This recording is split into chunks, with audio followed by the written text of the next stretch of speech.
Il paraît que 9 personnes sur 10 aiment le chocolat. Et que le dernier, le 10e, est un menteur. Et vous, l'aimez-vous ?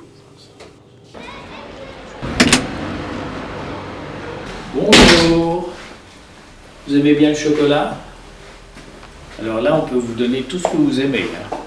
Que du noir, du lait, du chocolat avec de la ganache, avec des conquistadors, tout ce que vous aimez. Alors vous fabriquez vos chocolats à partir de fèves de cacao qui viennent d'Amérique du Sud. Est-ce que vous pouvez nous expliquer ? Ces fèves de cacao, on a deux grands pays producteurs dans le monde, ce qui est l'Afrique et l'Amérique centrale. Et c'est l'Amérique centrale qui donne les meilleures fèves de cacao. Ça, le départ, c'est le pays du Mexique, des Aztèques. Et là, vraiment, c'est le sol qui donne toutes ses vertus, toutes les propriétés de ces fèves. Et le goût de la fève de cacao. C'est une fève qui est très, très fruitée, qui n'a pas d'acidité, en comparaison avec les fèves d'Afrique, qui, elles, sont plus acides.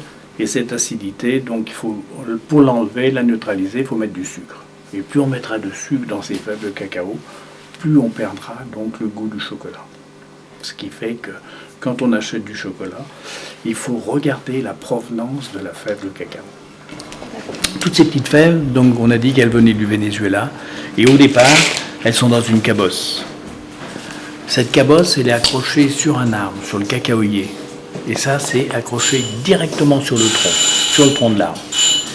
Et en général, il faut 1000 fleurs pour avoir une cabosse. C'est-à-dire que sur 1000 fleurs, il n'y en a qu'une qui est fécondée, qui donne le fruit. Et dès qu'on a cueilli ces cabosses, qui arrivent à peser jusqu'à 2 à 3 kilos, elles sont rouges déjà quand elles sont mûres, on les ouvre et dedans on trouve les graines qui sont non pas comme ça là, mais qui sont toutes blanches, toutes blanches. Ça se tient tout par la main comme une grappe de raisin ou un épi de maïs. On récupère ces fèves de cacao et dès qu'on a récupéré ces fèves de cacao, on les laisse fermenter. Elles vont fermenter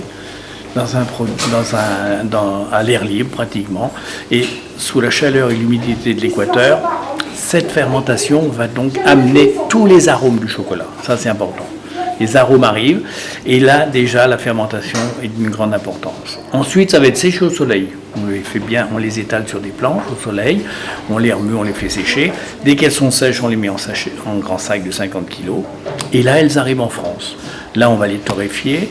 On va simplement enlever, après la torréfaction, cette petite peau, vous voyez, qui se trouve autour de la fève. Et on va trouver à l'intérieur le cacao pur. Voilà. Ça, c'est le cacao pur à 100%. C'est donc plein de magnésium, c'est plein de potassium, c'est plein de phosphore. Donc on va broyer cette fève de cacao après sa torréfaction. Ce fameux beurre va pratiquement sortir, va servir de liant. Et ce liant va donc donner cette pâte onctueuse qu'on appelle le chocolat de couverture. Voilà. Et là, on sucrera très très peu pour garder le bon goût du chocolat. Alors là, on va faire bouillir. On va commencer par faire une ganache. Alors la fameuse ganache, c'est notre crème fraîche du Charolais. Et là, on va la faire bouillir carrément et on va la verser sur le chocolat qui va être coupé en petits morceaux. Le chocolat, voilà, comme il est là, c'est le chocolat pur, coupé en petits morceaux. Et cette ganache, cette crème fraîche, dès qu'elle va bouillir, on va la verser sur le chocolat. Et dès que cette crème va venir sur le chocolat, comme notre chocolat est riche en beurre de cacao, il va fondre instantanément. Il va fondre et tout de suite après, on aura cette fameuse crème au chocolat qu'on appelle la ganache. Il faut goûter, ça c'est sûr, c'est important. Régale. Alors pourquoi ce chocolat qu'on a fait ici, on appelle la Martine, c'est parce que la Martine est passée dans cette maison où se tient la chocolaterie.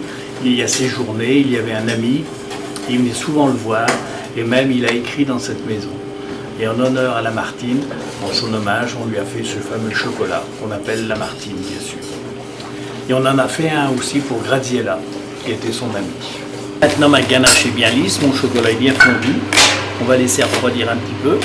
Et dès qu'elle sera froide, on va bien la battre, de façon à la rendre plus légère. Et dès qu'elle sera légère, on va pouvoir la détailler. On appelle ça détailler à la poche à douille.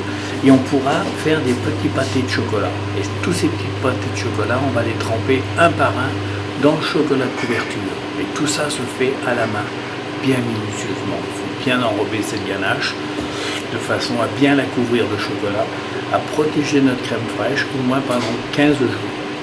C'est ce qu'on appelle l'enrobage qui se fait tout manuellement. Tout est fait un par un à la main. On aplatit là pour redonner un petit peu la forme du palais d'or. Ouais, ce palais d'or, c'est quand même, comme son nom l'indique, un palais, une palette. Donc vous avez vu qu'au départ on a taillé ça à la poche à douille, c'était une boule. Et dès que c'est refroidi, on peut tout de suite commencer en tapotant sur la boule, l'aplatir un petit peu et on va avoir la forme du palais d'or.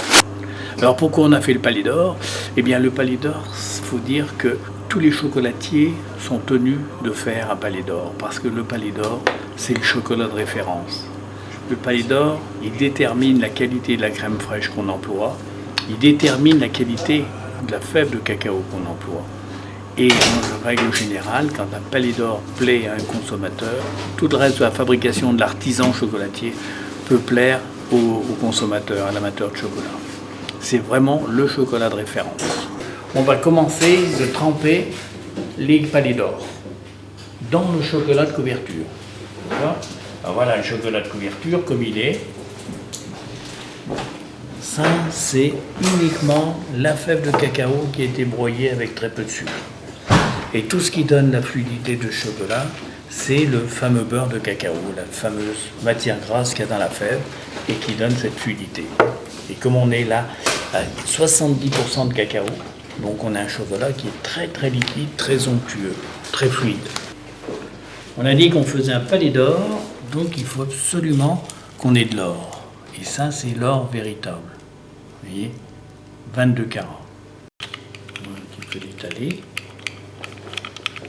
Maintenant, on va donc tremper la ganache et la poser sur ces pépites d'or. Et quand ça sera froid, l'or va se coller sur le chocolat de couverture et on va retrouver toutes nos pépites d'or sur le chocolat. Alors quand on enrobe, on fait bien attention aussi, c'est que ça soit bien enrobé partout. Et c'est pour ça que c'est fait à la main.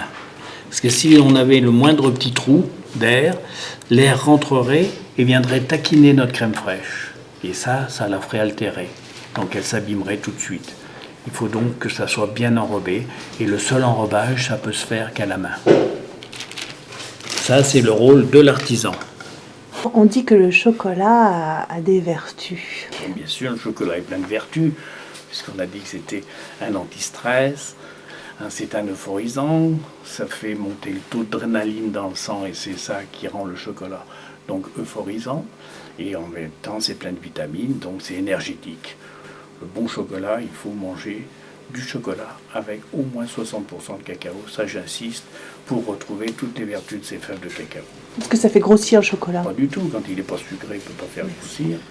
Et en plus, c'est bon pour les artères, puisque le bon chocolat est plein de beurre de cacao. Et ce beurre de cacao, il faut bien le garder dans le chocolat, parce que c'est un lubrifiant, et dans les artères, c'est extraordinaire. Donc si on a un petit peu de fatigue, un petit peu de mélancolie, il ne faut pas hésiter à manger du chocolat? Il faut manger du chocolat.